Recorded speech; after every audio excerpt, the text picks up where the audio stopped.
There's a new kind of global conflict happening right now. It's not being fought with bombs or soldiers. It's happening quietly in labs and data centers. But make no mistake, it will define the next century. We're talking, of course, about the AI war.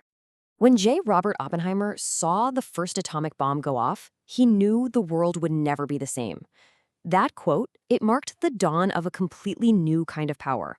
Well, today, we are living through the dawn of another one, a high-stakes technological race for artificial intelligence that is every bit as world-changing. Think about it. The first Manhattan Project gave America the A-bomb and cemented its status as a global superpower. This new race, let's call it Manhattan Project 2.0, isn't about a single weapon. It's about building an entire computing stack. That's the whole shebang, from the software that designs the chips to the hardware that runs the AI. And this new race, mostly between the US and China, really kicked off with a major confrontation. Back in October 2022, the United States fired its first major shot. Not with missiles, but with something called export controls. The plan was simple and ruthless. Completely choke off China's access to the key technologies needed for advanced AI. It was a strategy designed to be absolutely inescapable. So what was the strategy? Well, you can think of it as a three-gate blockade, hitting every single critical point in making a chip. First, you target the brain, the software used to design them. Then the hand, the machine that actually builds them. And finally, the hardware itself, the finished chips. Let's break down exactly how each one of these gates was slammed shut. So gate number one was the design. An advanced chip like NVIDIA's H100 has 80 billion transistors. You can't just sketch that out on a napkin, right? You need incredibly specialized software called electronic design automation, or EDA, to map it all out. The US completely dominates this space, so by restricting access, it basically took away China's blueprints. Okay, so even if you manage to design a chip, you still have to physically print it. And for that, you need what is probably the most complex machine humans have ever built. It's ASML's lithography tool. This thing is the size of a city bus and uses extreme ultraviolet light to etch circuits onto silicon, circuits 40 times smaller than a coronavirus particle. It's insane. Now, ASML is a Dutch company, but the US found its leverage. A key part of the machine is made in California.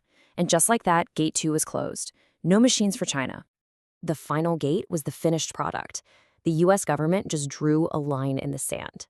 Any chip powerful enough to, say, run a sophisticated nuclear simulation was now illegal to sell to China. That meant no more top-of-the-line NVIDIA chips. The blockade was complete. Checkmate, right? The plan honestly seemed perfect. China was totally cut off from the design software, the manufacturing machines, and the final hardware.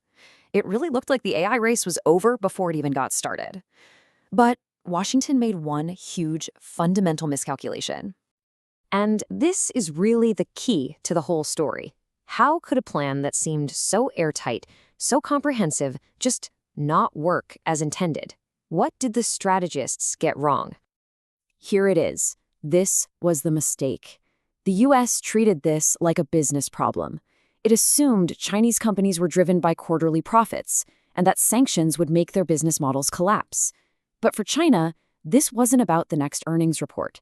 This was about national survival. The goal wasn't profit anymore. The goal was to eliminate America from their supply chain, no matter the cost. And that one shift in motivation, from profit to survival, unleashed a tidal wave of creativity and, frankly, brute force engineering. China didn't just try to wait out the blockade. It found some incredibly ingenious ways to get around it. The first workaround wasn't in hardware. It was in software. Since they were cut off from the best chips, Chinese developers had to figure out how to make their AI models radically more efficient. They came up with this clever idea called a mixture of experts architecture. Now, to understand it, let's use a simple analogy. Imagine a typical AI model is like a hospital. You walk in with a scraped knee, and 250 different specialists, brain surgeons, heart surgeons, everyone, all rush into your room to take a look. It works, but it's incredibly slow and ridiculously expensive.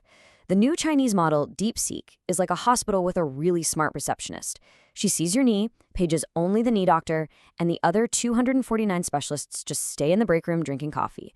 So the model is technically massive, but it runs with the speed and cost of a much smaller one. Pretty clever, right? Okay, next problem, connecting the chips. The US bans the high-speed cables that let them talk to each other. So think of it this way. Your data is a big, comfy sofa you need to move between rooms. America's sanctions just made the doorway a lot smaller.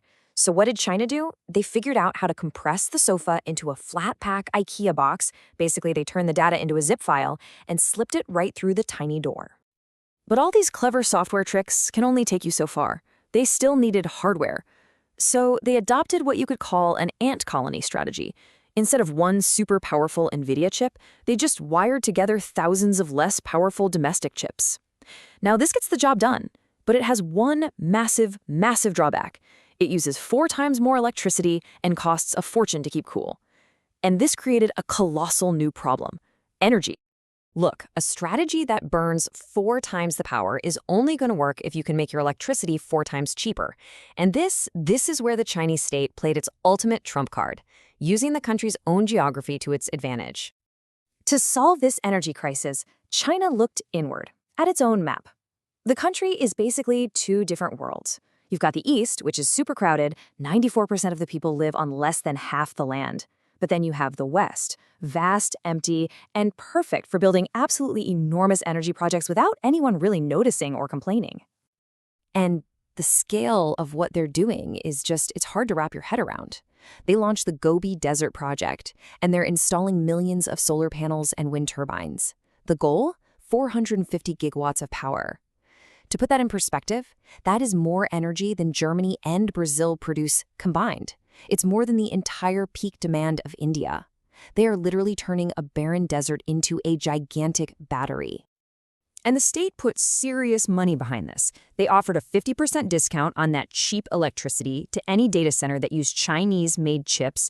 They pumped over $47 billion into their semiconductor industry. They gave companies like Huawei over $1 billion in straight-up cash grants. There's only one condition: delete America from your supply chain, period. So what was the final result of all this? The US thought it was locking China in a technological cage. But instead, China just built a whole new world outside that cage. The outcome is pretty startling when you lay it all out. For every critical piece of the American tech stack, China has now built its own homegrown version. Instead of OpenAI, they have DeepSeek. Instead of NVIDIA chips, they have Huawei's Ascend chips. Instead of Windows, they have Harmony OS. The US blockade didn't just fail to stop them, it accidentally forced the creation of a completely independent, parallel tech ecosystem. It's really ironic when you think about it. The sanctions that were meant to be a poison ended up acting more like a vaccine.